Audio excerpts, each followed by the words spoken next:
Kun sagalee bilisummaa Oromooti.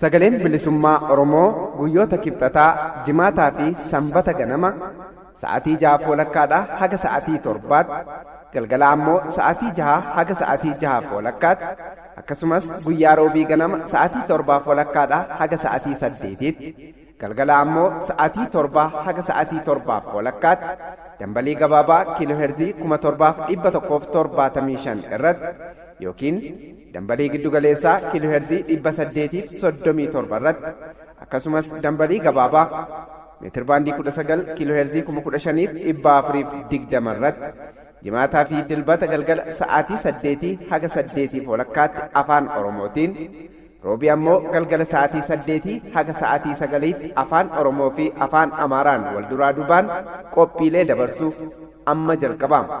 Kun sagalee bilisummaa Oromooti.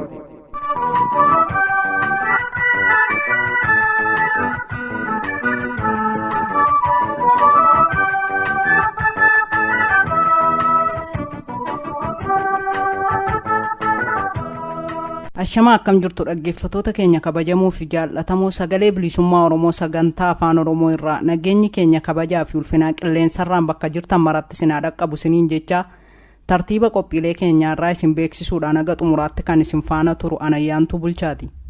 Akkuma beekamu qophiin keenya jalqaba irratti isiniif dhiyaatu oduu ta'a. Dhaabota mormitootaa kan akka adda bilisummaa Oromoo waliin nagaa buusuu ilaalchisee haasaa Dr. Abiy Ahmed dhiyeenya paarlaamaa irratti haasawee irratti hundaa'uun gaaffii fi deebii VON sagantaa afaan Oromoo waxabajji 19 bara 2018 hayyuu duree adda bilisummaa Oromoo Jaal Daawud Ibsaa waliin taasise oduuttaan isinii dhiyeessina. Xumura qophii keenyaa irratti immoo gabaasaa gumaacha maadhee fi dhuunfaan sabboontonni Oromoo goleelee Oromiyaa waraana bilisummaa Oromoof taasisan isin biraan geenya.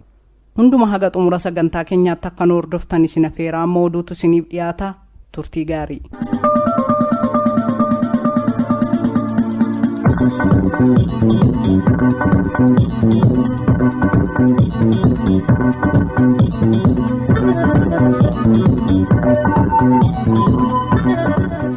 Irra deebi'uudhaan ashama akkam jirtu dhaggeeffattoota keenya kabajamoo fi jaallatamoo sagalee bilisummaa Oromoo sagantaa afaan Oromoorraa oduu har'aaf qabannee dhiyaannee isinii dhiyeessina. Oduu kan isinii dhiyeessu ammoo Anlii Bangadaati. Oduu tarkaanfii waraana bilisummaa Oromootiin eegalamu. Godina Gujii Bahaa fi Lixaatti gootichi waraanni bilisummaa Oromoo tarkaanfii waraana wayyaanii irratti fudhatee loltoota diinaa 18 ajjeese, kanneen 13 ol ta'an ammoo madoo taasise. Oduun tarkaanfii nu dhaqqabee akka ifa godhetti irreef gaachanni uummata Oromoo gootichi waraanni bilisummaa Oromoo zoonii kibbaa godinoota Gujii Bahaa fi Lixaa keessatti tarkaanfii laaleessaa waraana wayyaanii irratti fudhatee loltoota diinaa hedduu barbadeesseera. Haaluma kanaan godina Gujii Bahaa Ona Gooraa Doolaa magaalaa Jiddoola jedhamutti waraana wayyaanii konkolaataa lamaan wal duraa duubaan imalaa ture irratti tarkaanfii fudhateen loltoota diinaa 12 ol ajjeesee kanneen 10 ol ta'an ammoo madoo taasisuun injifannoo galmeessiira. Haaluma wal fakkaatuun godina Gujii Ona Tooree ganda Shamoolee bakka addaa Faattaa jedhamutti waraana wayyaanii ilmaan Oromoo naannichaa 4 ta'an ajjeesanii ajjeechaa biraaf konkolaataa lamaan otoo deemaa jiranii gootichi waraanni bilisummaa Oromoo hatteettiidhuun tarkaanfii haaloo bahiinsaa fudhateen kanneen 5 ta'an ajjeesee 3 ol ammoo madoo taasisuun beekameera. Kanneen madeeffaman keessaa dhimma nageenyaa Ona Tooree kan ta'e lukkeen diinaa namni Israa'el Alii jedhamu akkasumas ITT bulchiinsa onichaa kan ta'an keessatti akka argaman beekuun danda'ameera. Kun kanaan otoo jiru godinoota Gujii Bahaa fi Lixaa akkasumas godina Booranaatti sirni EPRDF waraana isaa dabalataan bobbaasee weerara biraa gaggeessuuf akka of qopheesse saaxilameera. Oduu kan biraatiin ammoo godina Wallagga Lixaa Ona Baabboo Gambeel ganda Sirbaa Igguu fi Boonii jedhaman keessatti waxabajjii 20 bara 2018 maadheen dhaabaa hidhattoota wayyaanee Oppiidiyoo erga Madiinaa galmaan ga'uuf oliif gaddeeman 4 ta'an qabee to'annaa jala oolchuun hidhannoo isaanii qawwee kilaashii 4 irraa hiikkatuun waraana bilisummaa Oromoo zoonii dhiyaaf akka galchan oduun nu ga'e ifa godha. Oduu tarkaanfii waraana bilisummaa Oromoo dhiha Oromiyaa irraa nu dhaqqabeen ammoo Gootichi waraanni bilisummaa Oromoo zoonii dhiyaa godina Qeellam Wallaggaa Onaan Filootti waraana wayyaanii irratti tarkaanfii jabduu fudhateen loltoota diinaa 10 ol hojiin ala gochuun gabaafameera. Haaluma kanaan gaafa waxabajjii 22 bara 2018 godina Wallagga Lixaa Onaan Filoo ganda Ubbuur bakka addaa Tibbaa jedhamutti irree fi gaachanni uummata Oromoo gootichi waraanni bilisummaa Oromoo waraana wayyaanii sakattaa waboof bobba'e haxeettiidhuun tarkaanfii fudhatee loltoota diinaa 10 battalatti ajjeesuu ajaji waboo godina dhiyaa beeksiseera. Waraanni diinaa uffata waraanaa koora bittinneessaa Oromiyaa uffatuun maqaa sakattaa waraana bilisummaa Oromoo jedhuun konkolaataa waraanaa tokkoo fi paatroolii tokkoon bobbaarra kan ture yoo ta'u waraanni bilisummaa Oromoo haxeettiidhuun tarkaanfii marsaa duraa fudhateen ajajaa waraanichaa konkolaataa paatroolicha keessa turee fi konkolaachisaa isaa dabalatee loltoota 10 battalatti ajjeeseera. Ittaan sun ammoo tarkaanfii marsaa lammaffaatiin humna waraanaa biraa tarkaanfii marsaa duraatiin kanneen du'oof madoo ta'an funaannachuuf dhufan irrattis gootichi waraanni bilisummaa Oromoo haxee hidhuun tarkaanfii marroo lammataa irratti fudhateen humnoota diinaa hedduu irraan miidhaa akka dhaqqabsiise oduun walqabatee nu dhaqqabe dabaluun addeessama. Tarkaanfii kana boodas kanneen balaa kanarraa hafan reeffa isaanii gara magaalaa Dambidoollootti akka guurratanis gabaafameera. Oduu xumuraatiin godina Booranaa Ona Yaa'aballoo gandoota adda addaa keessatti humni koora bittinneessaa fi poolisiin Oromiyaa bulchitoota onichaa waliin ta'uun uummata dararanii goolaa akka jiran saaxilame. Oduun nu ga'e akka saaxileetti waxabajjii 21 bara 2018 irraa eegalee godina Booranaa Ona Yaa'aballoo gandoota adda addaa keessatti humnooti diinaa kanneen akka poolisii Oromiyaa fi koorri bittinneessaa Oromiyaa bulchitoota onichaa waliin ta'uun uummataan abaa'oon isin keessa jira baasaa jechuun reebichaan gooluun gochaa sukkanneessaa irratti raawwachaa jiru. Keessattuu onuma kana ganda Utaalloo jedhamutti bulchaan gandichaa Lukkeen Diinaa Moluu Waaqoo akkasumas ittaanaa gandichaa fi obboleessa isaa kan ta'e Gabaabaa Waaqoo kan jedhaman poolisii fi koora bittinneessaa Oromiyaa waliin ta'uun jiraattoota gandichaan abaa'oon waboon isin keessa dahatee jira jechuun reebicha hamaan goolaa kan jira yoo ta'u kana malees uummanni loowwansaa akka hin bobbaafanneefis ugguruun rakkoof saaxilaa akka jiran saaxilameera. Akka waliigalaatti humnooti diinaa kunneen Ona Yaa'aballoo gandoota adda addaa keessatti qeerroo fi qarree haawwanii fi jaarrolii akkasumas daa'immaniif dubartoota irratti reebicha hamaa gaggeessuun miidhaa jabaa dhaqqabsiisaa akka jiranidha maddeen keenya oduu sagalee bilisummaa Oromoo dhaqqabsiisaniin kan hubachiisan. Egaan dhaggeeffattoota keenya oduu yeroo kanaaf qabannee dhiyaannes asuma irratti raawwateera qophiileen keenya hafan itti fufuu hordofaa.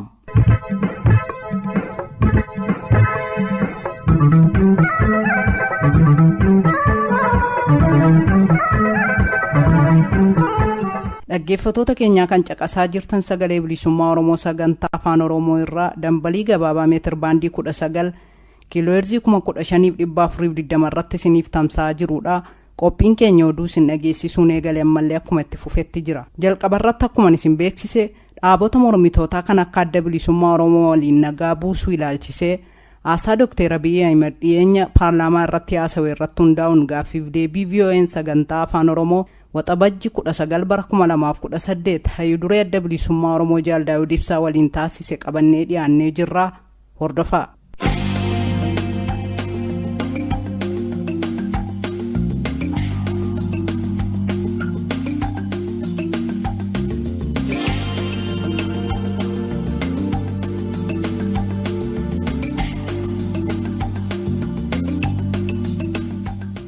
Dhaabota muummichi ministeeraa Abiy Ahmed maqaadhaan keessaa tokko adda bilisummaa Oromooti. Hayyuduree dhaabichaa obbo Daawud Ibsaa Asmaraarraa deebii gama isaanii gaafadheen ture.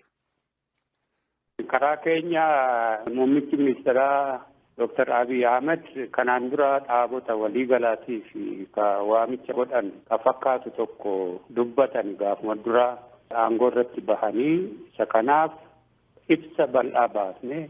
Waan ta'uu qabu tarrisnee waamicha gooneerra sirnaan. Waamicha kana ammoonaa mootummaan Itoophiyaa sirna bifa qabeessa tokkoon nuun deebisne eegaa jirra bakka gareen sadaffaa jirutti haasaa godhanii sirnaan akkaataatti rakkinni kun xumuramu walta'iinsa irra ga'u jechuudha. Amma isa kaleessaa fuunee yeroo laallu dhaggeeffanneerra yeroon isaa yeroo amma qawweedhaan walitti dhukaasan miti. Sanarra darbaniyyuu ka baay'ee nu mufachiise uummata Oromoos mufachiise ka dargaggoota qeerroo bilisummaa Oromoo mufachiise kanaan dura ka jedhanii waltajjii kanarratti dabalaniiru faashinii isaa darbe ka jedhu tokko. Tokkoffaa qawwee dhukaasuu ka fide sababaatu jira.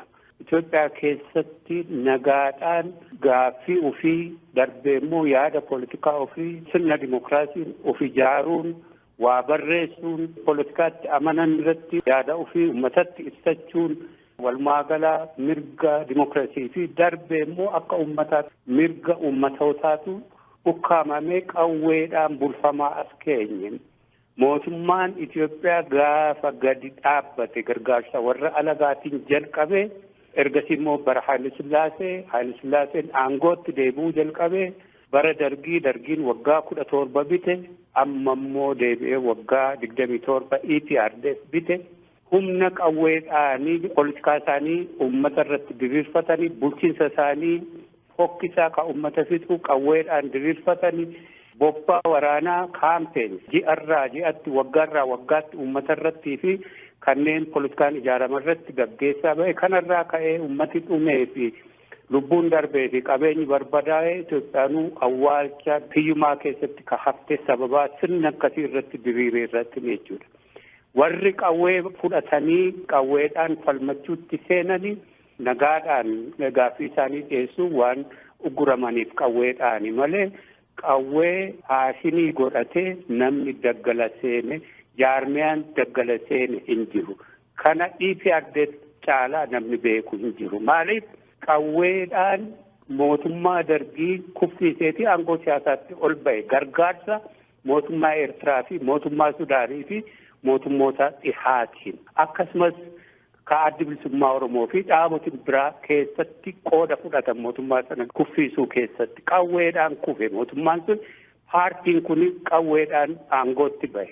Isa kana keessatti addi bilisummaa Oromoo waggaa tokko booda lolli irratti labsameeti gara daggalaatti bahee qawwee baachuu dirqame malee faashiniidhaan miti.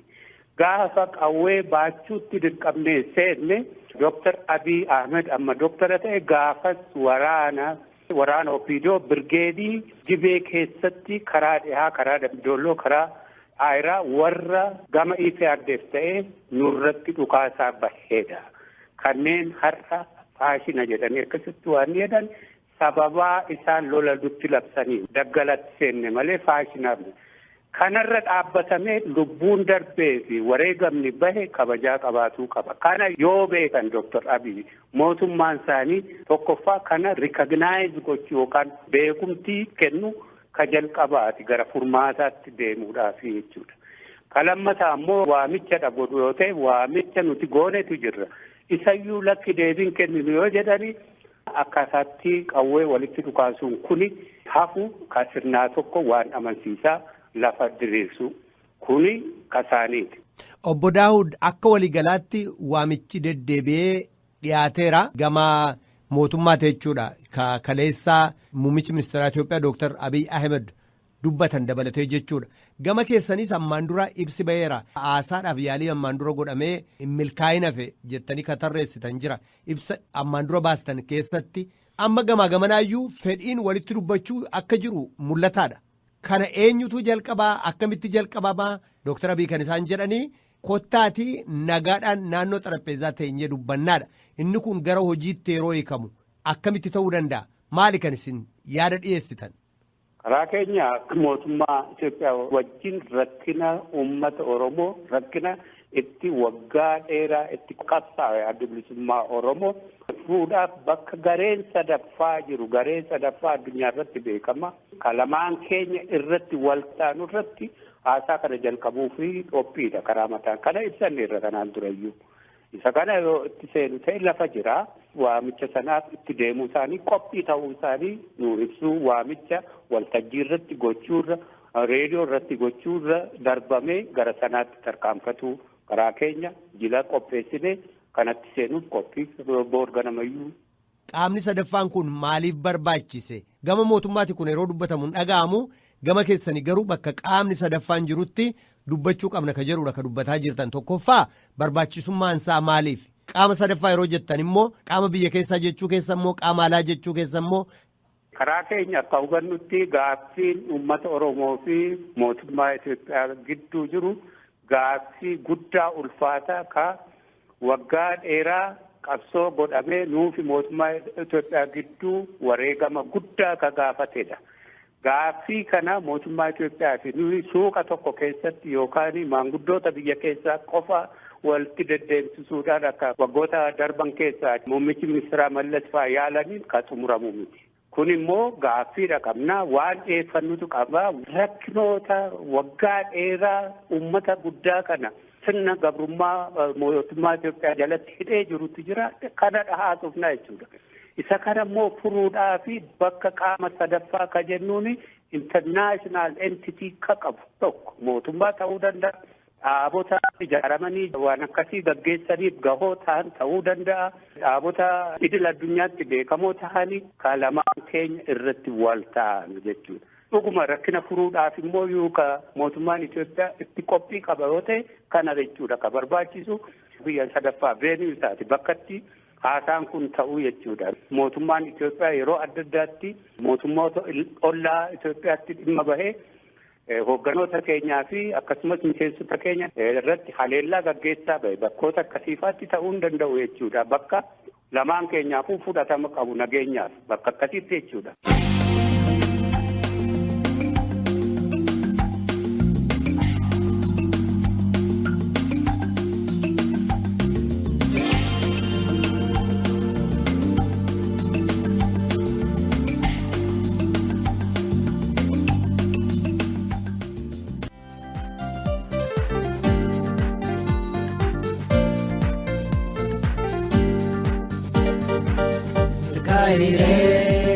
Murteeffannaa saba keenyaa galiin ga'uu dhabii hundeen qabsoo keenyaa karaa nagaatiin argachuu ni qabsooynaa lolaaf hawwii qabnuu nuti nagaa beenaa lolaaf hawwii qabnuu nuti nagaa beenaa.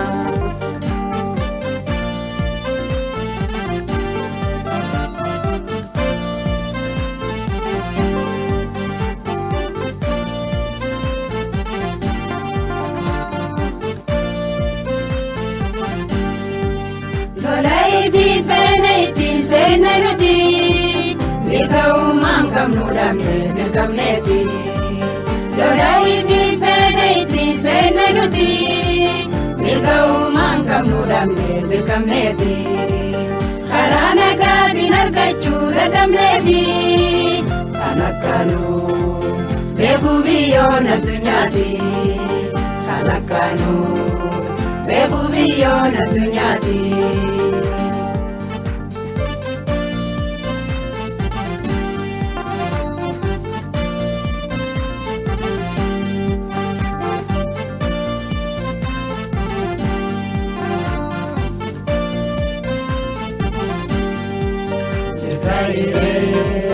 Murteeffannaa saba keenyaa galiin ga'uu dhabii hundeen qabsoo keenyaa karaa nagaatiin argachuuf ni qabsooynaa lolaaf hawwii qabnuu nuti nagaa beenaa lolaaf hawwii qabnuu nuti nagaa beenaa.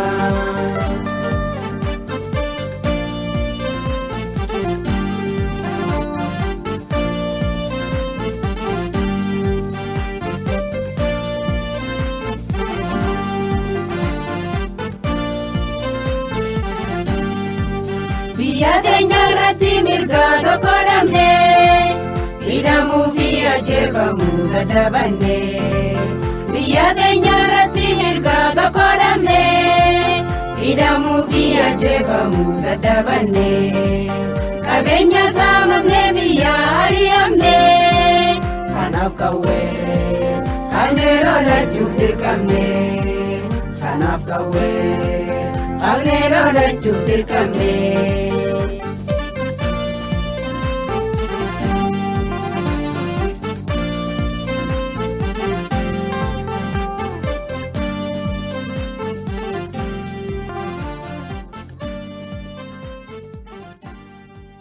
Dhaggeeffattoota keenyaa tamsaasii keenya kan isin dhaqqabaa jiru sagalee bilisummaa Oromoo sagantaa afaan Oromoo irraati. Amma qophii keenya xumuraa irra geenyee jirra. Innis gabaasaa gumaacha maadhee fi dhuunfaan sabboontonni Oromoo goleelee Oromiyaa waraana bilisummaa Oromoof taasisan ta'a faana bu'a.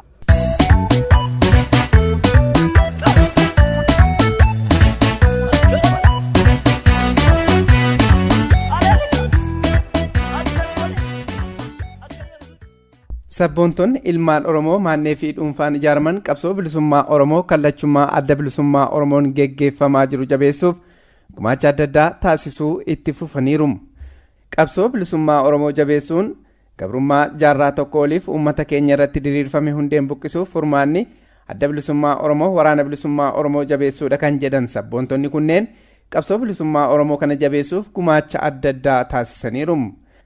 Haaluma kanaan manneen gadaa Oromoo rasaasa 80 nyaataa fi mi'oota garaagaraa qarshii 3,975 sharaa roobaa qarshii 1,000 walumaa gala qarshii 4,975 bituun wayita gumaachan. Bifuma wal fakkaatuun maanneeleen gumaacha taasisan kan biroo ammoo maanneen dhiigni dhalootaaf marxoo 12 fi midhaan nyaataa qarshii 1,636 bituun maanneen agartuu warraaqsaa nyaata qarshii 1,200 maanneen qaanqee bilisummaa tokkoffaa marxoo 8 qarshii 2,000 bituun arjoomaniiru. Bifuma wal fakkaatuun sabboontonni Oromoo magaalaa Hincinniitii gumaacha taasisan ammoo maannee Taaddee Haayiluu Basoo kuntaala tokko sukkaara kiiloogiraama 10 fi qarshii 500 magaalaa Holataarraa maannee Faana Baarootumsaa rasaasa 40 fi boombii harkaa yookiin dhukaa harkaa 2 magaalaa Burraayyuurraa maanneen Qeerroo Abdii Boruu Basoo kiiloogiraama 25 fi sukkaara kiiloogiraama 10 wayita gumaachan magaalaa Meettaarraa ammoo maanneen Biiftuu Bilisummaa Garbuu kuntaala 2 maanneen Abdii Boruu midhaan nyaataa fi mi'oota garaagaraa qarshii 2,825 bituun maanneen Bakkalcha Barii nyaataa fi mi'oota garaagaraa qarshii 5,186 maanneen Qaanqee Bilisummaa lammaffaa mi'ootaa fi nyaata qarshii 270 bituun arjoomaniiru. Bifuma wal fakkaatuun maanneeleen onaa Kuyyuu keessatti argamanis ji'oota lamaan kana keessatti ri'ootaa fi qarshii 2,660tti tilmaamamu gumaachaniiru. Bifuma wal fakkaatuun sabboontonni dhuunfaan gumaacha taasisan ammoo Feenet Bilisummaa qarshii 10,000 Galaanaa Tolaa qarshii 200 Ibsaa Wandimmuu qarshii 700 Sabboonaa Oromoo Jaallataa Kaayyoo re'ee fi midhaan nyaataa qarshii 650 Sabboonaa Oromoo Xiiqii Warraaqsaa re'ee fi midhaan nyaataa qarshii 300 Sabboonaa Oromoo Jootee Tulluu re'ee fi midhaan nyaataa qarshii 200tti tilmaamamu. Sabboonaa Oromoo Itichaa Kaayyoo dhukaa harkaa 2 fi marxoo 2 waraana bilisummaa Oromoof arjoomaniiru. Haaluma wal fakkaatuun sabboontonni deeggartoonnii fi miseensonni adda bilisummaa Oromoo godina Qeellam Wallaggaa fi godina Wallaggaa Lixaa onoota akka Jimmaa Horroo, Gaa'oo Qebbee, Anfilloo, Daallee Waabaraa, Daallee Sadii, Laaloo Qilee fi magaalaa Dambidolloo akkasumas onoota akka Hoomaa fi Haruu Abdii fi gaachana saba Oromoo waraana bilisummaa Oromoo jabeessuuf walumaa gala gumaacha maallaqaa qarshii 42,140 fi dhukaa adda addaa 6 arjoomaniiru. Godina Qeellam Wallaggaa ona Jimmaa Horrootti jaarmiyaa gurmeessaa lammii jalatti kan ijaaraman maanneelee fi sabboontonni gumaacha taasisan maannee Odaa Buyyoo qarshii 400 maannee Tulluu Boruu qarshii 180 maannee Laga Goobii qarshii 130 maannee Laga Garbuu qarshii 150 maannee Laga Mootii qarshii 230 maannee Gaara Shanqee qarshii 200 maannee Dachee Waayyuu qarshii 100 maannee Gurmeessaa Lammii lakkoobsa sadaffaa qarshii 670 wayita gumaachan. Onuma kanarraa sabboontonni dhuunfaan gumaacha taasisan ammoo gumaacha lammii Oromoo qarshii 100 falmattuu sabaa qarshii 500 Nimoonaa Taasisaa qarshii 500 falmataa lammii qarshii 200 Qilxuu Lakkuu qarshii 200 Jiksaa Dayyaasaa qarshii 200 arjoomaniiru. Godinuma kana ona Gaa'oo Qebbeerraa sabboontonni Oromoo maannee fi dhuunfaan ijaaramanii gumaacha taasisan maannee Gaaddisa Odaa Guddattuu Diillaa qarshii 1,900 maannee Tumsa Bilisummaa qarshii 3,500 fi boombii harkaa 1 maannee Sayyoo Galaan boombii F1 2 fi boombii aaraa 3 yommuu gumaachan. Kanneen onuma kanarraa dhuunfaan gumaacha taasisan ammoo qabsoo bilisummaa qarshii 1,900 daandii qabsaawotaa qarshii 1,600 miiltoo dhugaa qarshii 1,600 muummicha sabaa qarshii 800 daandii bilisummaa qarshii 1,500 abdii bilisummaa qarshii 500 diddaa gabrummaa qarshii 500 maccaa fi tuulama qarshii 150 kallacha Oromoo qarshii 400 gumaa goototaa qarshii 400 falmataa sabaa qarshii 1,500 jajjabeessaa sabaa qarshii 1,200 soonsa bosonaa qarshii 2,000 irbuu shinnigaa qarshii 700 qabsoon sabaaf qarshii 550 yaadannoo jaarraa qarshii 300 dayyaas diinaa qarshii 500 jaarraa bilisummaa qarshii 200 bakkalcha ganamaa qarshii 500 yommuu arjooman ona daallee sadiirraa manneen qara hurjii haroo sabbuu qarshii 4,000 manneen sabbuu haroo qarshii 2,000 arjoomaniiru. Onuma kana irraa urjii jaarraa dhuunfaadhaan qarshii 500 wayita arjoomtu. Ona anfilloorraa mannee fi dhuunfaan gumaacha kan taasisan ammoo mannee guma baas laggasaa wagii qarshii 1,300 mannee faana laggasaa ashii qarshii 1,700 wayita arjooman. Sabboonaan Oromoo gurraacha abbayyaan beekamu dhuunfaan qarshii 3,000 arjoomeera.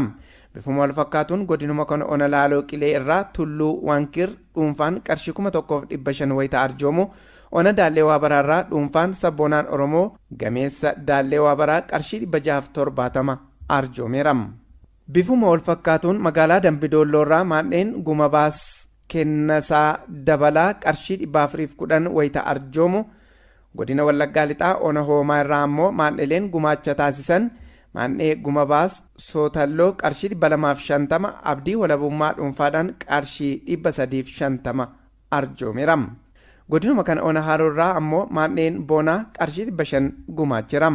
Gumaachi waraana bilisummaa Oromoof taasifamu kibba Oromiyaa godina Booranaa ona miyoo keessattis qeerroo fi qeerrittiin qabsoo bilisummaa Oromoo jabeessuuf taasifamu jabaatee itti fufee jira. Haaluma kanaan shamarree boontuu qalbeessaa fi shamarree waan ofii hangaasuu nyaata garaagaraa fi mi'oota adda addaa waraana bilisummaa Oromoo gargaaran jedhan qarshii 1,460 bitanii wayita gumaachan. Shamarree lattuu lammii fi shamarree ayyaantuu sabaa qoricha garaagaraa neetii yookiin agoobara farra bookee buusaa 7 dibata rifeensaa qarshii 470 bitanii gumaachanii jiru. Bifuma wal fakkaatuun dargaggoon shoobaa lammii jedhamu dhuunfaan nyaata adda addaa waraana bilisummaa Oromoof qarshii 270 bituun wayita gumaachu. Dargaggoonni Oromoo magaalaa Hiddii Lolaa fi naannoo Maandhee Araddaa Jilaa jalatti gurmaa'anii jiran nyaata garaagaraa moobaayila harkaa tokkoo fi mi'oota waraana bilisummaa Oromoo gargaaran jedhan qarshii 1,690 bituun gumaachanii jiru. Sabboontonni Maandhee malkaa seenaa jalatti gurmaa'anis nyaata adda addaa qarshii 1,480 bituun waraana bilisummaa Oromoof arjoomaniiru. Walumaa galatti sabboontonni Oromoo godinaalee Oromiyaa adda addaarraa gumaacha taasisan kunneen qarshii 55,800 dhukaa adda addaa nyaataa fi mi'oota akkasumas dawaalee adda addaa waraana bilisummaa Oromoof galii taasisaniiru. Sabboontonni Oromoo miseensonniif deeggartoonni Maandhee fi dhuunfaan gumaacha taasisan kunneen haga qabsoon bilisummaa Oromoo kallachummaa adda bilisummaa Oromoon geggeeffamu galii isaa gahutti haga gabroonfataan Oromiyaa keessaa hundeen buqqa'ee badutti gumaacha taasisan kan itti fufan ta'uu waadaa isaanii haaromsaniiru.